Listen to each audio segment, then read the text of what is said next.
Well, good morning, everybody. I'm Jan Erickson from Stepping Aside, and welcome to Somewhat Daily Tarot and Rune for the 26th day of October 2020. Well, I wanted to tell you that a couple things. One, I'm going to do this video instead of Monday through Thursday. I'm going to do it on Monday and Thursday. So I'm going to I want to replace on either Tuesday or Wednesday something herbal. And so I'm not sure which day I'm going to do it. It might be on Wednesday, so I have a chance to write it up on Tuesday with everything else I'm writing and everything. So look for that change to happen. If it looks like I want to fill the other day back in with the tarot and rune video, then I'll do that. But right now, until I settle into what I'm going to be doing, I'm going to just start to do these on Mondays and Thursdays. I've been wanting to do an herbal series for a while, and I think what I'm going to do is probably look at herbs in terms of their categories. So like respiratory herbs, nervous system herbs, things like that, and look at them that way. And we'll make it, a series of each, and it'll have its own playlist and all of that. So look for that. We'll start that this week. Probably I'll do it on Wednesday because I need to still write this up. I just was fleshing it out this weekend and finally came to some decisions. So that's a blessing. The other thing I wanted to tell you, the esoteric influences for the week are up both at the blog, on YouTube. I've posted them around as well. And also the video as well. That went out Sunday. And there's still time always to sign up for the newsletter. That's over on the left side panel over at my blog at imsteppingaside.com. And you can get the esoteric influences for the week in your inbox on Sundays if you want to sign up for that. And, if you just want to look at them there, or you want to use it to just as a reference or something. Let's see. What else did I do? I did a new spread called The Reckoning. I was thinking about the election and everything that's going on, and I started to use a spread I had done as a 6-card spread that I'd done before, and it just didn't feel right. And so I started thinking about, what it is that I'm upset about, because I didn't vote for him, of course. I voted for Biden. And I was thinking about, what it is that how I see this guy and what the process I think has been and what should happen now. And of course, into my head came the word reckoning. And so I thought, well, okay. And so I kind of sketched it out and I came up with a different spread called The Reckoning. And so that's over on the blog as well, if you want to check that out and see how that turned out. And let's see, it seems like there was one other. Oh, yes, I started a weekly bind rune series. So once a week, at the beginning of the week, I'm going to, and I did this on Sunday. So, that's probably when I'll do it and post it. But around the first of the week, Sunday or Monday, it'll go up and it'll just be a bind rune that you guys can look at and carry around with you. You can draw it out. It should be easy to follow. And, just use it as sort of a talisman to focus on, more spiritual aspects of life, drawing spirit into your day. And it just, I find having, a bind rune or a rock, a particular crystal that resonates with you. My husband carries a snowflake obsidian stone in his pocket. He lost it once. I found another one for him and gave it to him. Now he's lost that one. And then he found the first one just the other day. He's showing it to me. He's like, wow. But basically it's he's a Sagittarian and it's a real good, snowflake obsidian's really good for a Sagittarian, sort of keeps them balanced and focused and all of that. And sort of, helps ground his energy. And so anyway, I kind of look at the rune magic as the bind runes as that, as a way of just finding yourself to ground yourself in spirit. So I'm going to do that once a week. And I may take one of the days and talk about the bind rune for the week, and maybe I'll do that on Tuesday or something. Maybe I'll make that the Tuesday video or something. But I just want to switch it up a little bit and just explore some other things here on the YouTube channel. And I might do a little bit of my own ancestry. I might take a moment and do something like that and talk about some of the people I'm related to and who they are in history and all of that. I mean, I just thought about a bunch of different things we can do here on the YouTube channel instead of the same thing each time. So anyway, that's, I think, it as far as the news for me goes. Tomorrow, my youngest son, I have two boys. One is 40. He turned 40 last August. The other one turns 38 tomorrow. So happy birthday, my dear.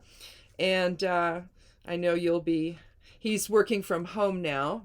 Both are. Well, my oldest, he flies around, but mostly he works from home.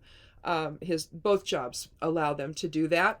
And so he's getting to spend a whole lot of time with the kids and his wife and all of that. And so it's very cool for them. We have not seen them during the pandemic at all, actually since before the pandemic started, because of winter and all of that. But we haven't seen them, and even though we talk, it's not the same, And so we're hoping that we can here in the spring or maybe summertime, maybe we can get together again, but we'll see. It may not be possible yet until the vaccines and the therapeutics come out, where we can start dealing with this virus at home and not having to be hospitalized and things like that. So for those people that ends up happening for, it's not a good thing. People do recover, but some don't. And so at the age we're just trying to be cautious, and we don't want to see anything happen health-wise to our children or our grandchildren. So anyway, that's why we wear a mask, not face shields, but a mask. If we wore a face shield, it would be in addition to a mask, not just on its own. I saw a video last night of people, I think here locally, that are working in the election office. A couple women just had face shields on, others had masks on, but it's not enough. You're not protecting yourself, and you're not protecting anybody. So if you're listening, which I doubt you are, but if you are, put a mask on, for crying out loud. Jeez. Anyway, our rune for today, I'm going to do the rune. I've started doing this backwards, and I kind of like it better, but the rune for today is Uruz, and it's a water element rune. It's the second rune of the Elder Futhark.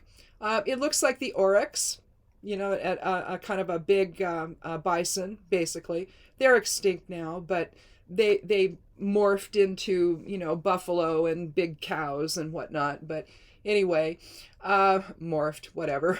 Anyway, it's a water element rune. It means the primal forming essence.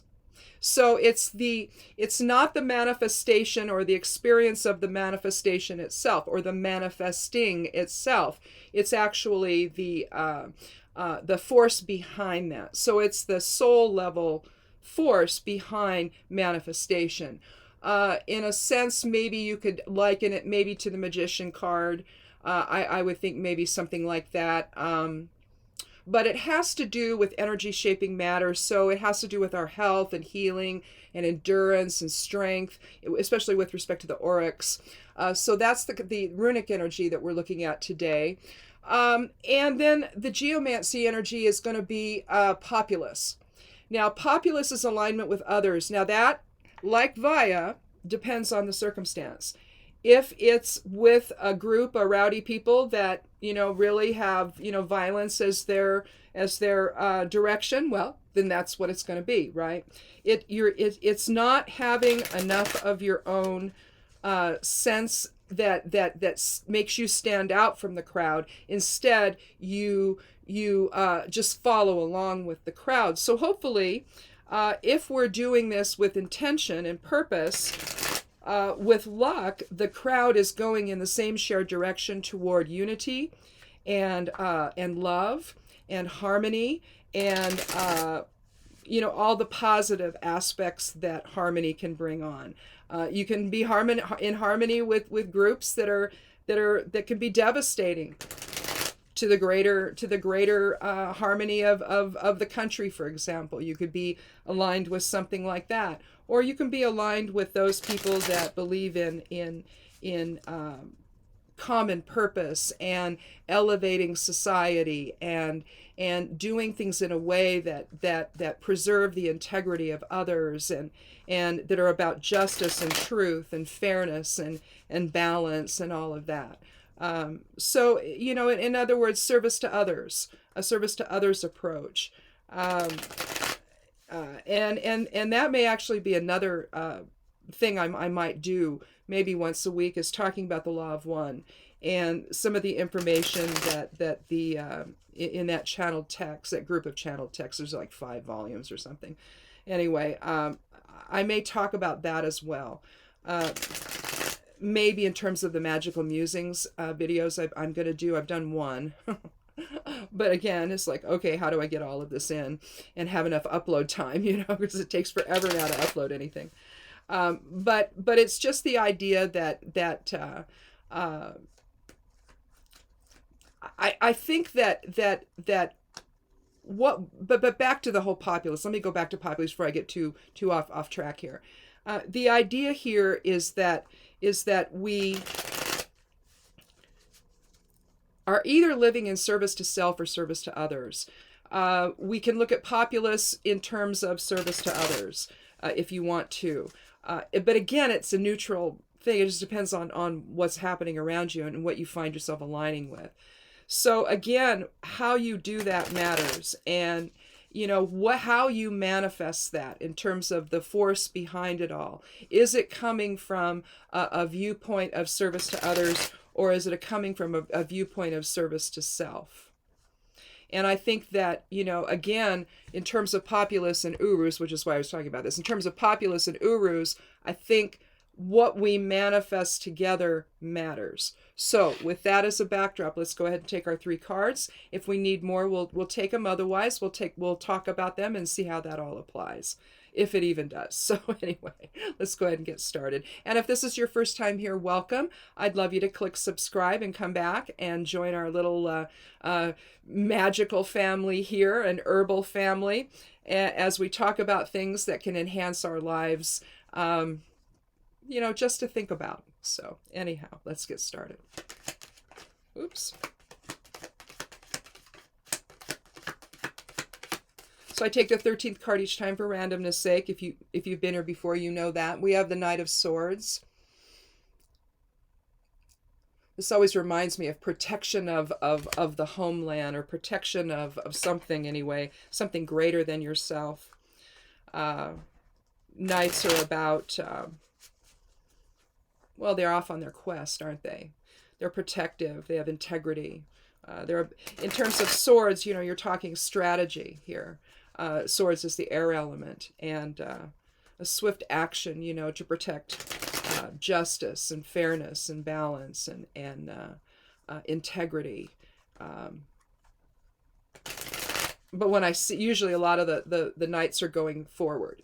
And the Knight of Cups is, I believe the Knight of Pentacles is, I forget on the Knight of Wands what direction the Wands is going, but here we're going backwards. He's heading back home. It's almost like he has to rush back home to protect something about that.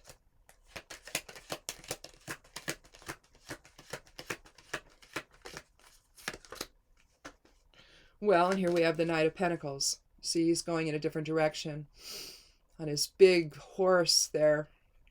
Visor up, offering some security here, material security. So as the Knight of Swords is protecting our justice, some just aspect of life, we have the Knight of Pentacles watching forward and offering protection and security. So we've got some swift energy taking care of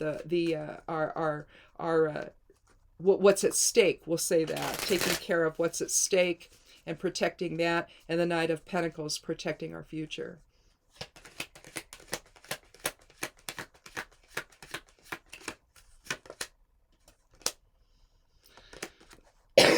excuse me, we have the Four of Wands. I think I'm going to put that in the center, maybe. But let me see, though.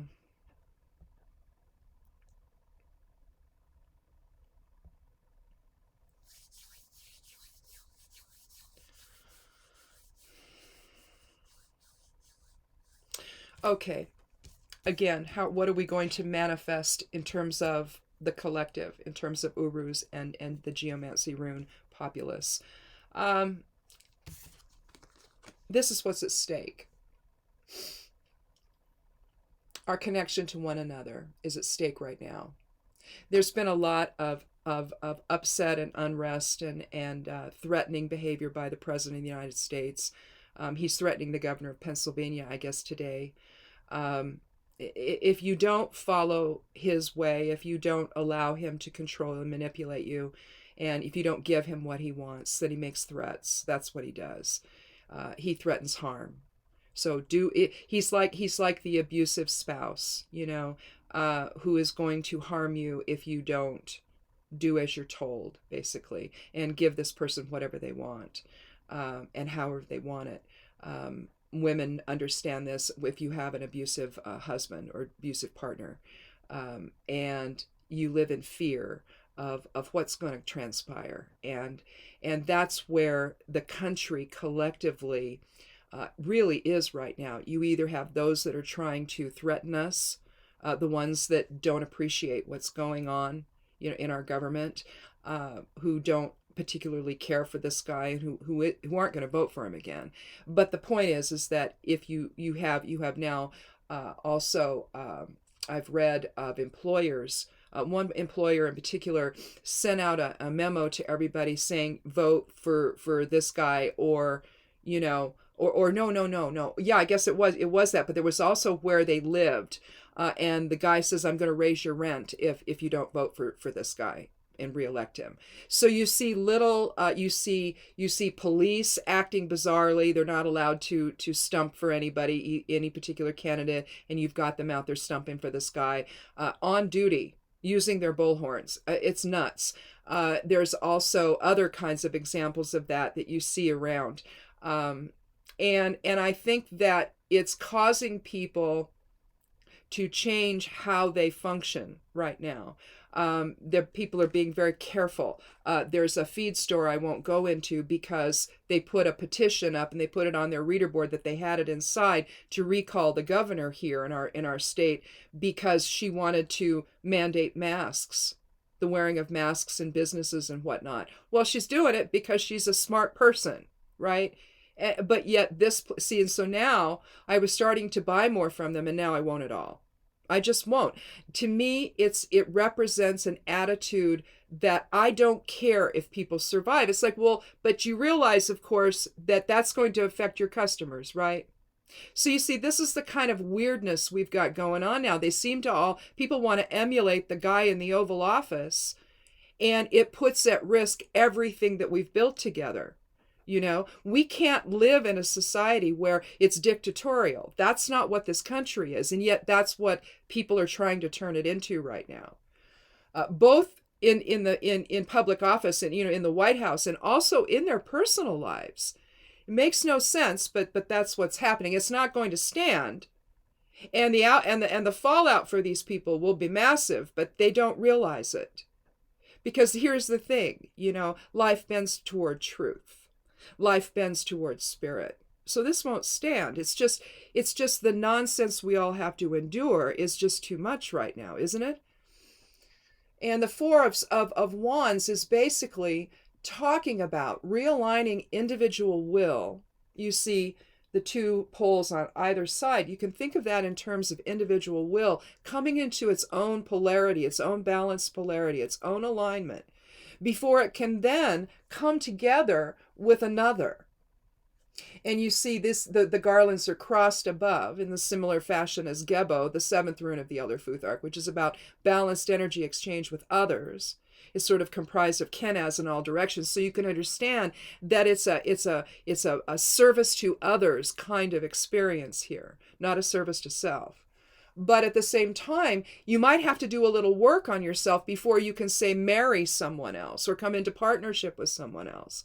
And so you have to kind of do a little work on your own inner being to be able to do that, and then not have a relationship, because otherwise you'll have a relationship that isn't balanced, that isn't respectful of the other person, and is constantly in this back and forth manipulative, passive aggressive kind of experience that nobody needs, right?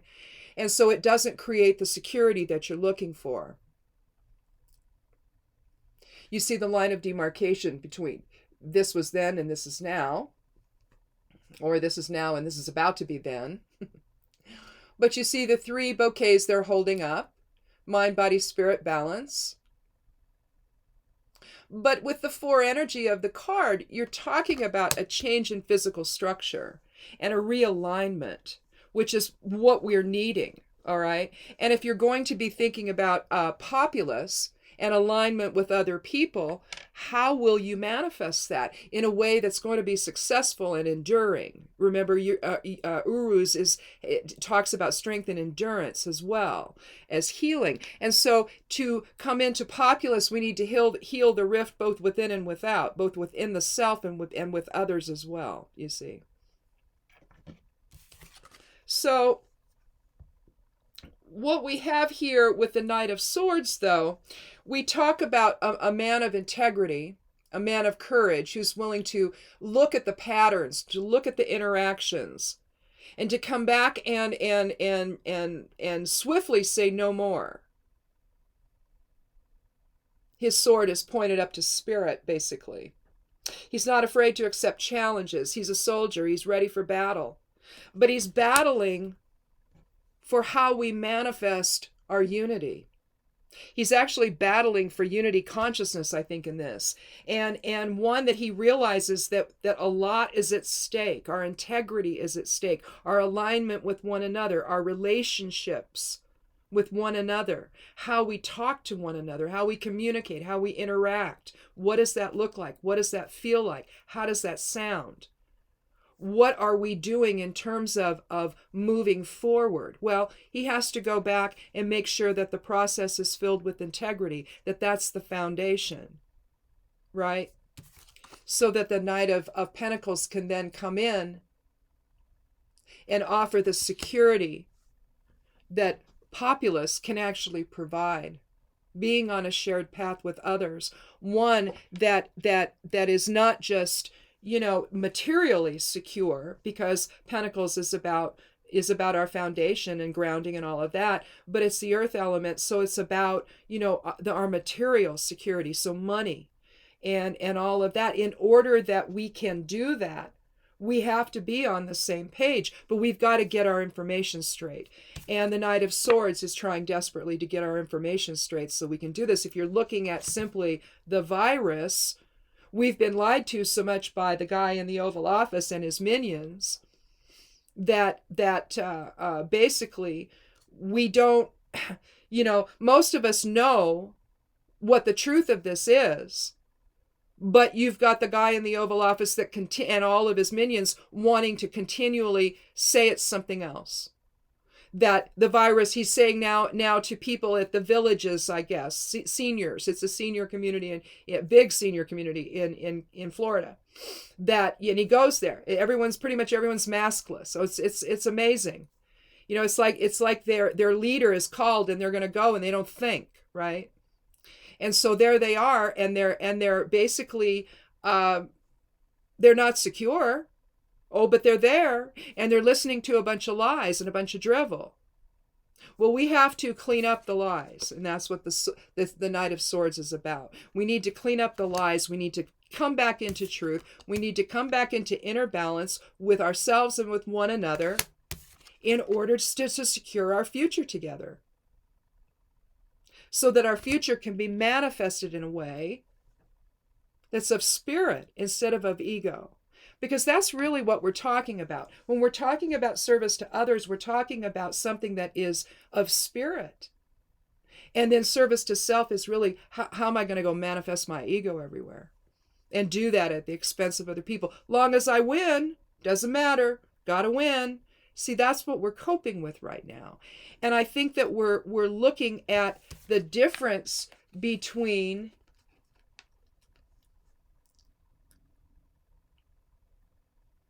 or what's at stake, you see, living in truth so that we can manifest a better way forward.